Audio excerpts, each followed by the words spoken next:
What's up, faithful? Welcome to the 49ers You've Got Mail podcast presented by Delta Dental. I'm Lindsay Flores. Today in studio, we have a tight end tandem, Eric Saubert, Jake Tonges. Welcome to the show. Thank you. Thank you for having us. Both of you guys are new faces to the 49ers 53-man roster. How have the faithful already embraced you 5 weeks into the season? I think you really see it in the home games and stuff when we go out for warm-ups, just how excited and crazy all the fans are. So obviously I'm from the area, so I've just gotten, as soon as I figured out that I made the 53, I got, 50, 100 texts, just like so fired up for me. So I was really excited about it. I mean, you always see the people waiting outside the gates here for autographs, just to see us, and that goes a long way. It speaks to the level of dedication that the faithful have for us as players, and we do appreciate that. So, especially for you, Jake, being a Bay Area native, is there anything you've seen on game day that is very uniquely Bay Area? I think some of the music they play, just in pregame warm-ups and stuff, it's a lot of Bay Area music and stuff like that. And when I was at Cal, they played a lot of the same stuff. So I certainly think that, football fans in the Bay Area are extremely passionate, especially when you're winning games. It's been a great experience so far. It doesn't always happen this way, but you're a Los Gatos product, played at Cal. Yeah. Now you get to play for your pro career here in the Bay. Like, what's that like for your family? Yeah, my mom has just been so excited every step of the way. Because, I left for a year and went to Chicago. And then I got signed back here, and my mom was just, over the moon because she gets to see me more. So, who was the first person you called when you found out you made that 53? I think I called my dad, and he was with my mom. So they were over the moon, and they texted all their friends and, all my friends' dads and families and stuff, and everyone was just super excited. I'm going to put you on the spot here because you did grow up a Cincinnati Bengals fan, but since you've made the 53, how many of your family members have you converted? Yeah, I think everyone in the immediate family I've converted. My brother, I'm still working on a little bit because he's a pretty passionate, Cincinnati Bengals fan. So we're still working on him, but he obviously supports me, and he's met all the guys and stuff. So he's really rooting for the tight end room, and is just wishing the best for us. So it's a process. He's a tough cookie. Isn't that wild though? Like, yeah. He doesn't know anyone on the Bengals. That's true. That's true. He knows us. No, he. We're working on him. Chipping away. All right. Eric, you're a Drake alum, played in Iowa at the same time as George Kittle. We're also in the same draft class. Did you have any relationship with him prior to coming here? Yeah. We met a few times, like through the draft process. Met at the combine a little bit. We kind of just stayed in touch. We'd game together every now and then. We'd meet up in Nashville every now and then, and finally, year 8, we're on the same team together. So it's been cool, just kind of regrouping and becoming better friends. Word gets out that you've signed with the Niners. What's the first communication you have with George? With George, I said I was coming your way, buddy. Can't wait to see you. How do you welcome you? You know how George is. He's one of the most friendly and open guys out there. So with open arms, I would say he's been great for me. He's been great. I think Jake can for sure. say the same thing for everyone in the room. He just embraces you and helps you and is all you can ask for in a teammate. Both of you have spent time with other organizations. How does the culture and just overall feel of this team and tight end room compare to the others you've been part of? I would say, our tight end room, we have a lot of fun together, and we all get along extremely well. And Coach Fleury is very detail oriented, and we get all of our work done. But I've said it before, like this training camp for me, and like this OTAs leading up to training camp has been the most fun I've had in a tight end room. So I'm super appreciative of that. Yeah, I would echo that. This room is great just to be in, right? We do have great times, but we also work. It's a room of grinders, and everyone gets what we're trying to do and what we're trying to accomplish. So I think that combination just makes it a special room as a whole. How do you strike that balance, right? Taking care of business on the field, but then you've got a personality like George Kittle, always bringing a little fun to the room. Yeah. I think it's pretty, like if you have a bad day out there at practice or something, it's pretty evident what needs to be fixed. And I guess, it's just us supporting each other and through mistakes we've made, pushing each other to be better. And I think that's something that we did extremely well for each other during training camp. Eric, you've made a name for yourself in part because of your blocking abilities. When did you hone in on that part of your skill set? I always say that's something that we're always working on. It's really hard to do at the NFL level. I got to give credit to, previous coaches, the coaches here, George. I had a mentor in Logan Paulson who actually played for the 49ers a couple years back. So a lot of people, it's been a culmination of a lot of things. But like I said, we're always continuously improving on that, because if you think you got to figure it out, someone will humble you real quick. Like the guys on our defense, they're really difficult to block, and you could have, quote unquote, perfect technique, but they'll expose you. So you just got to figure out ways to adapt and keep growing. And that's got to be the mindset. One of the things Kittle always says is it's very fun to successfully pancake block somebody. Do you have a celebration for when you're able to do that? I don't know. I'm just like a big, you'll see me on film. I'll hit a flex every now and then if I'm happy about the play. I'm not super outspoken, but just your standard, getting really happy with my teammates. Yeah.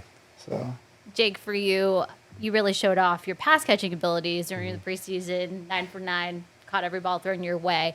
How were you able to build that chemistry with Brock over the summer?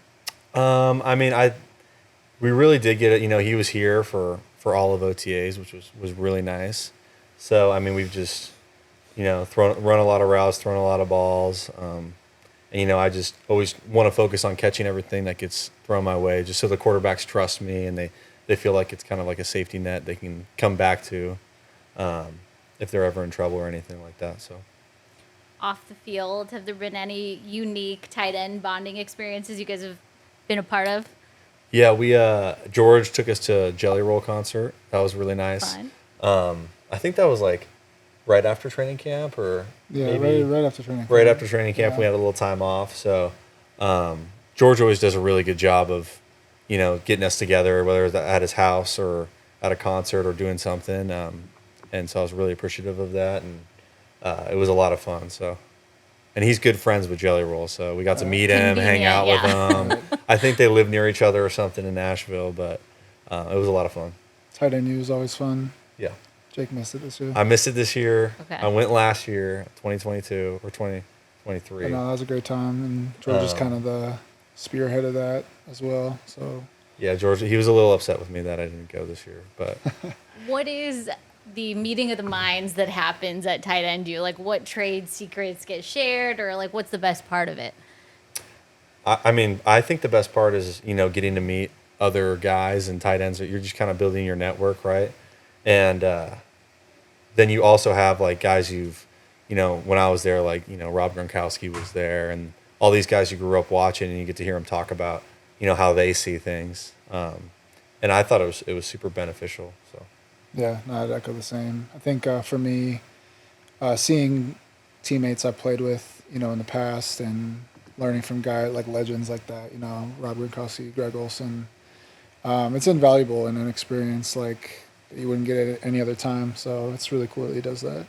Obviously, select group of quarterbacks get invited to tight end U. Is there anyone that you didn't expect to be catching a pass from? Josh Allen was there last year. yeah, Josh Allen was there the year I went. Yeah. That was surprising. But then I think everyone else was Niners quarterbacks for the most part. Who Back came? then. That makes sense. Wasn't Brandon Allen there? Brandon Allen came this year. Yeah. Was Josh there?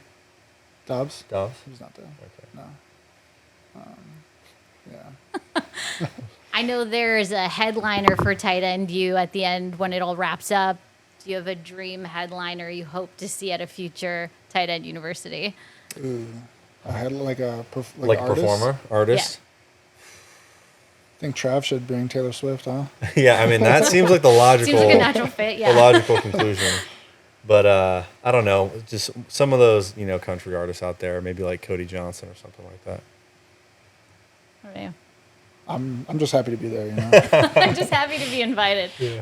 All right, so since you're both new to the pod, the second part of this is we have our wonderful, faithful fan base submit questions for both of you, tailored specifically for you guys because we let them know who's the upcoming guest. So we have a few. right, this is a staff pick. National Tight Ends Day is coming up at the end of the month. How do you both plan to celebrate? Hopefully, I mean, how do we plan to celebrate? Touchdowns, big catches, first downs, pancakes. Whatever they ask us to do. Whatever they ask us to do. Just performing at the highest level. Yeah. That's how we're gonna celebrate. Yeah. And pay homage to the holiday. And maybe get a cool T-shirt that we I was get about to to wear. say, yeah. has the shirt designing started? I'm not sure. Does sure George either. handle that? I have Or does someone else? no idea who handles that. But yeah, I'm not sure. All right, this one is from John for the both of you. What's your best George Kittle story? I mean, recently, I feel like, that guy is just full of stories in himself. But recently we completed the Warhammer 40K Space Marines campaign on Xbox together. Please explain what that is. That's a video game, and on our off days we were spending about like an hour on a mission, and we had a great time just killing hordes of alien demon zombies. This one is from Tyler to Eric. Noticed you've got a full sleeve. What's the story behind the first tattoo, and which one's your favorite? Oh man, okay. First tattoo, we've got a little S on the back. That just stands for my last name. I think I got that when I was like 19. My favorite tattoo though, I've got a wolf on my forearm. It's all been done by the same guy. Shout out Stanny from Atlanta. But yeah, no, the wolf is sick. I got an angel on here. He has an affinity for wolves. I have heard this. He always makes fun of me for it. I heard it's your spirit It's animal his is actually spirit what I was animal. told. Low key spirit animal. Yeah. Yeah. When did you decide that? Probably, I mean, it had to be at a young age. Long ago. Yeah. Had to be long ago. Just knew it resonated. He also has a husky, which is very wolf-like dog. Okay, that's true. about as close as you So can he's get really to a wolf without he's actually really being a wolf. reaching. So. Shout out Abe. Yeah. Well, Jake, what is your spirit animal since you're on the Man. pod? I don't know. Maybe like a beaver. Very resourceful. Good with his hand, good Grinder. building things, grinder. A beaver can take down an entire habitat, with a dam. It can really Right. change the ecosystem. So they're, unassuming but very, very powerful animal. Underrated spirit Yeah, animal. yeah. Okay. This is from Blend and for you, Jake. As a Bay Yeah. Area local, favorite food spot for breakfast, lunch, and dinner in the Bay Area? Okay, so breakfast, there's a place called Los Gatos Cafe in Los Gatos. There's 2 locations. They have these big cinnamon rolls on the weekend. Lunch, Good. I got to give a big shout out to Los Gatos Meats Of course. in Los Is Gatos. this a deli? It's like almost like a butcher deli. You can take, animals there, get them processed and stuff, but they just make these massive sandwiches, and they're really good. Now dinner, You Shout- take animals there? I don't, Oh, okay. but you can see them in there. You can see them hanging up in there. Like, is Maybe this McKivitz if you, could take an animal if you, there or like, something. hunt Yeah, if you right? hunt something, you can bring it there. I've Okay. had friends who will go hunt with their, on their ranch or whatever, and bring a deer back or something. But dinner, that's a tough one. I would say my go-to is probably Willard Hicks in Campbell. Okay. It's just a steakhouse. They make some pretty good steaks, and they've got this baked brie that I absolutely love, and I order every single time I'm there. It's an appetizer. Okay. Yeah. So those are my spots. Good recommendations. Shout out to Los Gatos Meats. Sponsorship right here. Yeah. Karen, for the both of you, with flag football becoming an Olympic sport in 2028, is this something you'd consider being a part of? Most definitely. I mean, yeah, I'd love to be on that roster, but we gotta be realistic here with the. Yeah. I don't know how that's going to logistically work out with like training camp and stuff, which will be interesting to fair. see how that plays out. I'll be in line right behind the Justin Jeffersons of the world, and Yeah. I imagine George would, take that ticket, but Is there another Olympic sport you feel that you could excel in?